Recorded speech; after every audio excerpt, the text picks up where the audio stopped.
Hello everyone, welcome back to my channel. তো নিয়ে চলে আমি আরেকটা মিনি ব্লগ। তো আজকের ব্লগটা হচ্ছে আমাদের সরস্বতী পুজোর খাবারটা আজকে খাওয়া হবে কলেজে। কারণ আমাদের প্রত্যেকটা ডিপার্টমেন্টের এক্সাম শেষ হলে পরে আমরা কলেজে সবাই মিলে সরস্বতী পুজোর খাবারটা খাই। আর আজকের দিনটা ভীষণ সুন্দর ছিল। আকাশের মানে নমুনা দেখে তোমরা বুঝতেই পেরেছো যে কীরকম পরিমাণে বৃষ্টি আসতে চলেছে। আর আমরা বাইরে দাঁড়িয়েছিলাম, প্রচুর হাওয়া দিচ্ছিল। ফার্স্ট ব্যাচ মানে খাওয়ার জন্য ফার্স্ট ব্যাচ বসে গেছে। তো ওরা খাওয়া দাওয়া শেষ করে ওঠার পর আমরা বসবো সেকেন্ড ব্যাচে।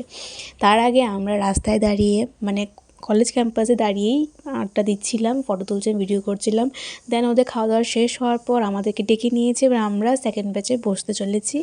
আর স্যার ম্যাম সবাই ছিল। এই সরস্বতী পুজো খাওয়ার জন্য আমরা অনেক ইন্টারেস্টেড।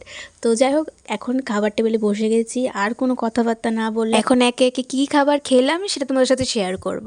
আমরা চারজন কিন্তু একসাথে বসে পড়েছিলাম। ফার্স্টেই চলে এসেছিলো থালা, সেটা না দিলে তো খাবার খাওয়া যাবে না। তারপর ছিল লেবু, ফ্রাইড রাইস, ডাল, বেগুনি, এঁচোড়ের একটা তরকারি, তারপর হচ্ছে পনির, চাটনি, পাঁপড়, মিষ্টি। খাওয়া দাওয়া শেষ করে আমি ফুল লোডেড ছিলাম। তো কিছুক্ষণ রেস্ট করার পর এখন বাড়ি ফিরবো। তো তোমাদের কাছে কেমন লাগলো ব্লগটা অবশ্যই কমেন্ট করে জানাবে। আজকের মতো এই পর্যন্ত, দেখো নতুন একটা ব্লগে, টাটা।